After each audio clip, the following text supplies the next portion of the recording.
that's just because of how the design is. Our project SmartCane has two parts to it, hardware and IoT. In the hardware section, we had two sensors, an ultrasonic sensor and an accelerometer. And other parts of the hardware section included a servo which rotated 180 degrees, a buzzer, and an LED light. In the IoT section, we used ThinkSpeak and Twilio.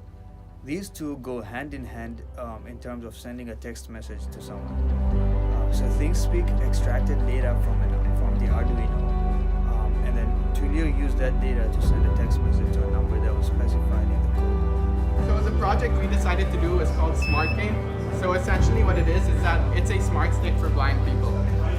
Okay, so what we have is we have an ultrasonic sensor attached to a servo, and basically we did this such that it rotates 180 degrees of the blind person's view. And so what happens is that it beeps according to how far away an object is. So supposing there's an object super near, it's going to stop rotating and the frequency of the beeps is going to increase. Now if we move farther away, the beeps are decreasing and it will eventually continue onwards with this rotation like it's doing right now. Okay, so at night, we want people to know that there's a blind person on the road. So what we did is that we have an accelerometer over here that calculates the change in acceleration hooked to this LED at the very top. So when we move it, the LED is going to light up. We did that by using that millis function to make a delay, and we checked the value before to right after. Yeah. We have a button, and whenever the blind person needs help, he just has to click the button and it's automatically going to send a text message to a caretaker saying the blind person needs help. So we're going to show it to you. Come close. So I'm going to press the button right now. And here, that's the message saying caretaker help needed. There you go. The other thing we did is that we used something called I2C communication between two Arduinos.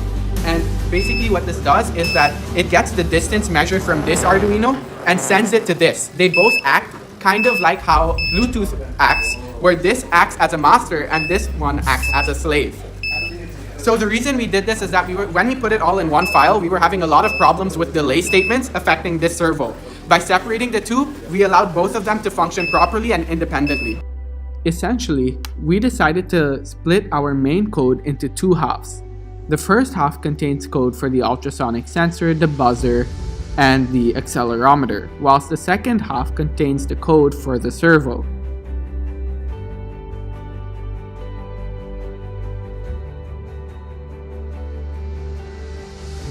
This is our code for IoT. We use the SPI and the Wi-Fi 101 libraries, and then we listed all the variables needed for IoT to work. Then we set the button as our input, and then we try to connect to the Wi-Fi network. If it doesn't connect to the Wi-Fi network, this while loop will ensure that it infinitely runs until it's connected to the Wi-Fi network. If it does connect to the Wi-Fi network, it will print the Wi-Fi status and say connected to Wi-Fi. Then in the void loop, we read the button value from pin 9 and set that value equal to val. And then we use a simple for loop that reads if val is high, print sending SMS and then send SMS to the number. This send SMS function is used here to send the SMS first to ThinkSpeak and then from ThinkSpeak to Twilio.